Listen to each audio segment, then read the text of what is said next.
Luc Ferry, faut-il, oui ou non, déboulonner ces statues controversées selon vous?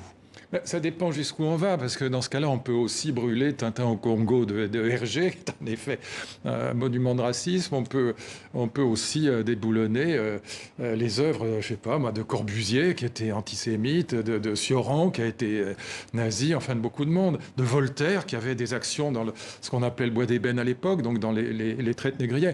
Une chose quand même que je suis obligé de dire, je lisais l'article de Libération en venant chez vous, l'article que Libération avait consacré à cet historien de l'esclavage qui a été très contesté, Pétré Grenouillot, très contesté et très admiré, puisqu'il a été défendu par les plus grands historiens français. Bon, ce que montrent les historiens aujourd'hui, c'est que c'est pas une affaire blanc-noir, paradoxalement. L'esclavage intra-africain, c'est 14 millions d'esclaves, pendant que l'esclavage aux États-Unis, c'est 11 millions. L'esclavage en direction de l'Afrique vers les pays arabo-musulmans, c'est 17 millions d'esclaves. Beaucoup plus, encore une fois, que l'esclavage en direction des États-Unis.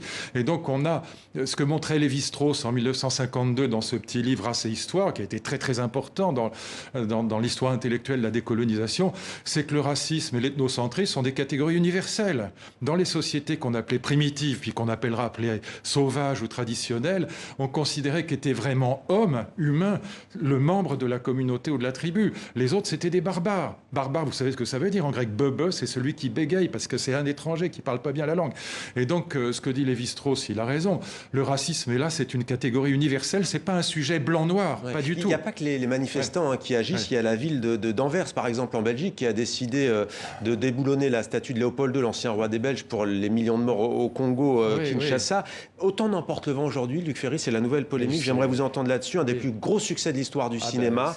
La plateforme HBO a décidé de le retirer temporairement, le temps de restituer l'œuvre, dit la plateforme, dans son époque, de la contextualiser. C'est absurde. Il faut garder le souvenir de ça. C'est comme dans l'Union soviétique, quand on supprimait, vous savez, on gommait sur la photo les gars qui étaient partis au Goulag et qui avaient été des artisans proches de Staline, de la Révolution. Bon, il ne faut pas gommer l'histoire, c'est absurde, c'est idiot. Il faut garder cette histoire. Alors qu'on en fasse, qu'on déboulonne des statues, je veux bien. Voilà. Là, ce sont des historiens qui disent qu'elle sert en fait aux révisionnistes sudistes aux États-Unis. Oui, mais non, qu'on déboulonne des statues d'esclavagistes, ça je veux bien. Je ne connais pas ce monsieur anglais, c'est pas ma tasse de thé, je n'ai pas regardé son histoire, mais ça me choque pas. Mais il faut garder la mémoire de cette histoire. Si vous supprimez la mémoire, vous ne pouvez même plus vous révolter contre ce qui a eu lieu.